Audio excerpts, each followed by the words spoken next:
another big edition of Headbanging Zulu UK's Big Red production.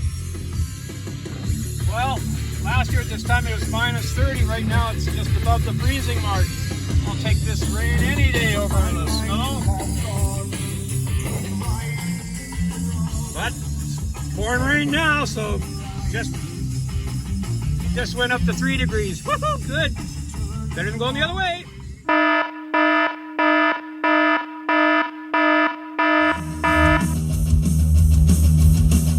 Anyone in the mood for some Black Sabbath?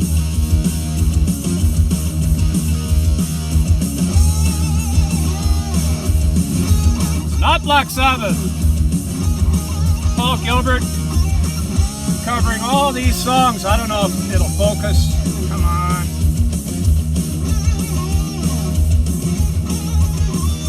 Anyway, there's the track listing. Hopefully you can see it. But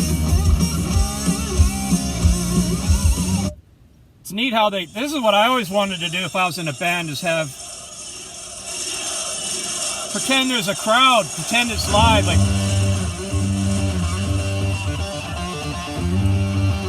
Kill the King.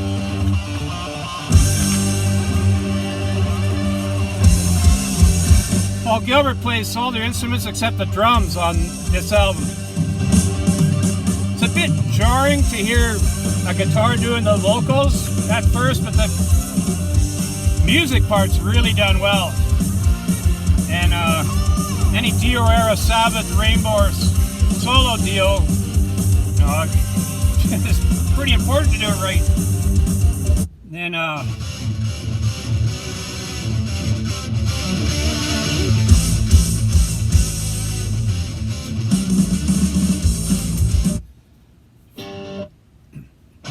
funny they picked this song.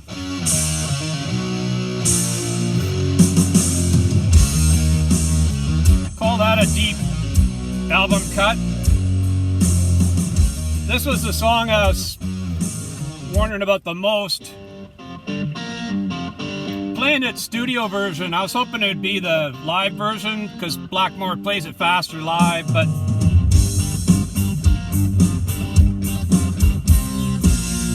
got a bit of that phaser sound or whatever on this, just like Blackmore did. Get you hear the singing.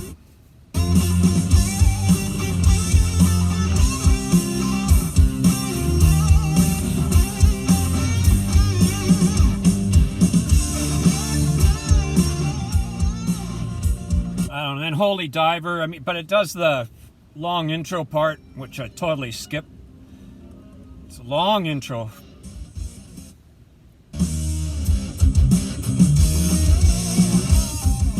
I actually somehow figured out how to play a bit of this on the bass because it is only a couple of notes, so that helped. But not the whole thing, I'm too stupid.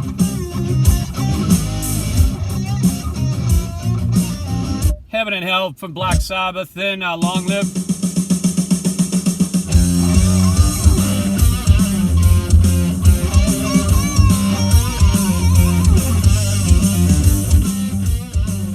I've got to show this stuff, but I'll show one more. Lady Evil's on here, Don't Talk to Strangers. This might be my favorite one on the album, actually. Starstruck off of Rainbow Rising. Single guitar, and then he layers it here. Just like Blackmore. Don't Talk to Strangers and Last in Line, I don't care for those songs, but other than that, 10 songs I really like.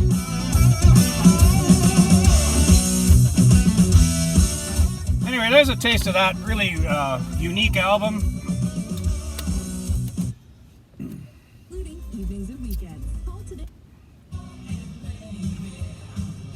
Okay, let's just get the next one in there. I haven't heard this for a long time. I've heard their live album, double live album, a lot. The last couple of years, just stuck to that. But after being on Headbanging Zulu UK's big show, Rock Talk, showed some Bullet live, and I thought, well, I'm going to dig out the studio Bullet. This is exactly in the pocket of heavy metal that I like. For new bands, although this is probably about 15 years old now, or 20, I don't know. They have the look. They have the Judas Priest look from Heck Bent for Leather era. Two guitar attack.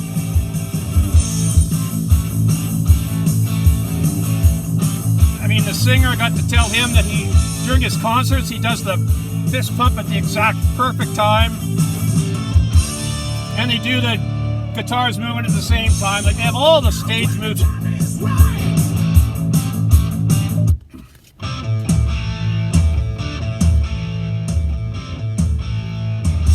Yeah, I've been on the Bullet Bus, which was phenomenal.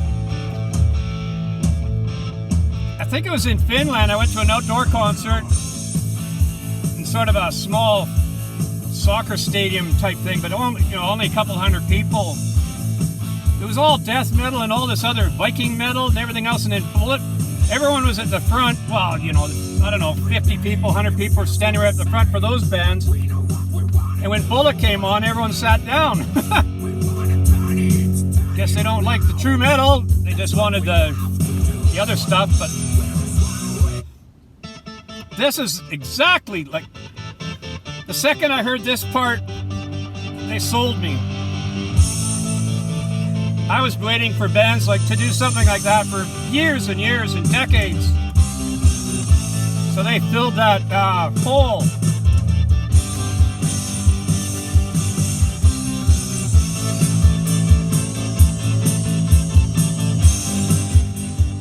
I'm so limited, I have to worry about copyright.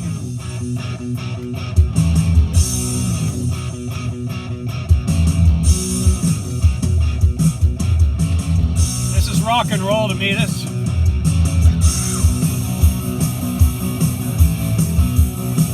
You've got to hear it loud, you've got to hear the whole song.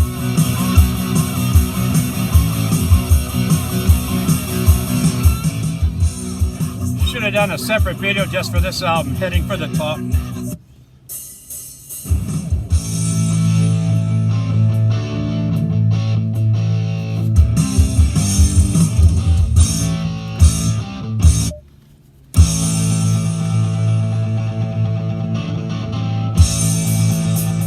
They just stay right in that exact pocket that I like.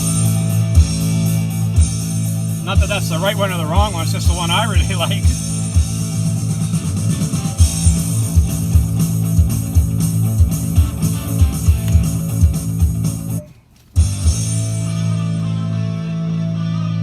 That kind of epic sound.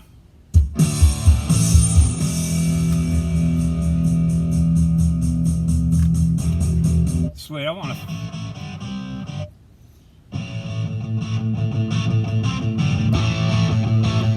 Anyway, you get a taste of that. I can only do little samples. It's just ridiculous.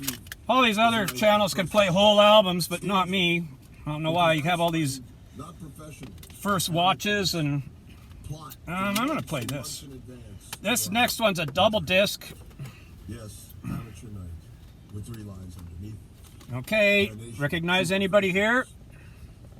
You should recognize him for sure.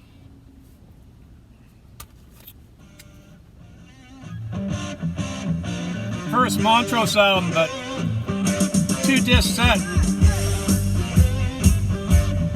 So you got the original album, remastered and everything else, 2017. But the second disc, 1973 demos. It's about 6 of them.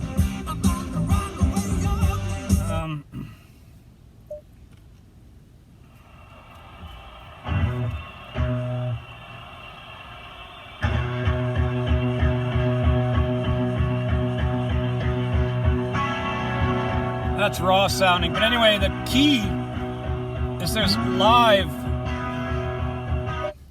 This is Tom Donahue back at the record plant in Sausalito, where we're back to more live. Van Morrison was supposed to play, but these guys were filling in at the last second. And here the guy says Bill Church on bass. They don't even have a name yet. They're so new, but just before this album came up. And Sam Hagar. Sammy Hagar, that's who that guy is. I don't think they even have a name yet, but they sure do play good. Here they are.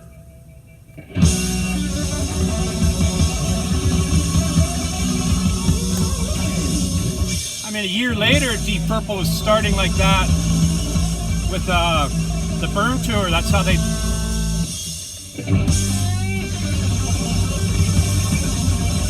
There's just some extra pictures from the session of the album cover.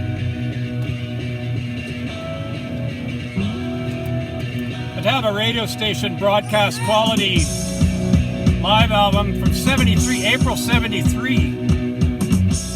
To me, this sounds as modern. It sounded as modern as Van Halen's first album. Bad Motor Scooter live.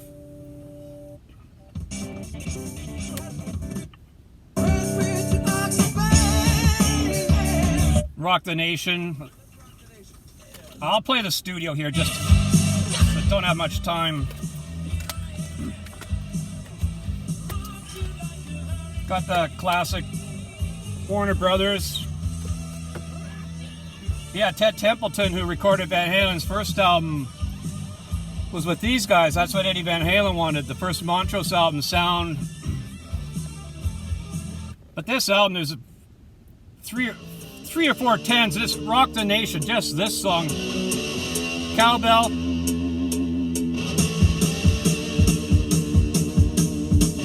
What a way to start an album. This just... Come on now!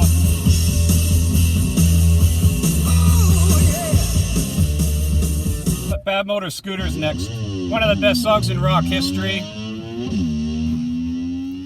The encore song when Sammy Hagar left Montrose and started his solo band.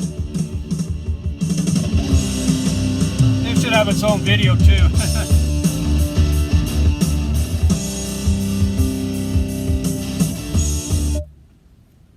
Then Space Station number 5 is just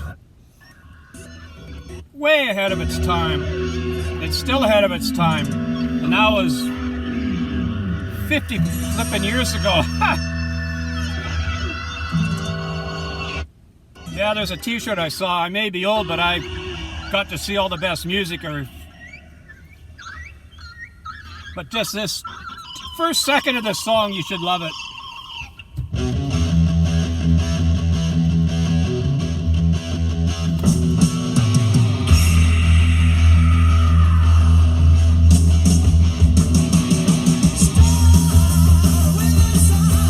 Iron Maiden covered this song and does a really good version.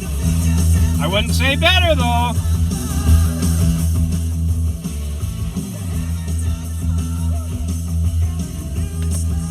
And Good Rockin' Tonight are the 4 songs that I found are the 10 out of 10s. There's others. Rock Candy's covered by Lee Aaron.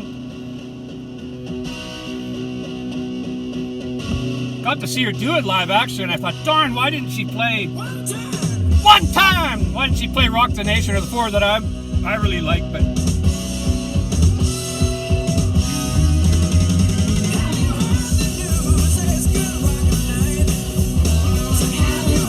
well, that's all we've got time for anyway.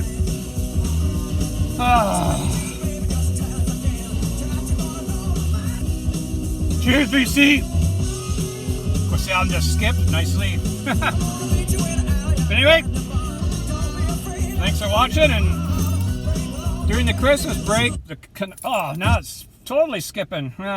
Beautiful. Well, we'll just go back to Rock the Nation then. Guess I'm gonna have to take that to the prayer shop. But anyway, out of 32 teams in National Hockey League, number 1 in the standings are the Vancouver Canucks. I can't believe it. So there's hope. Anyway, thanks for listening. Don't forget, slower traffic. Keep it to right, cloudy.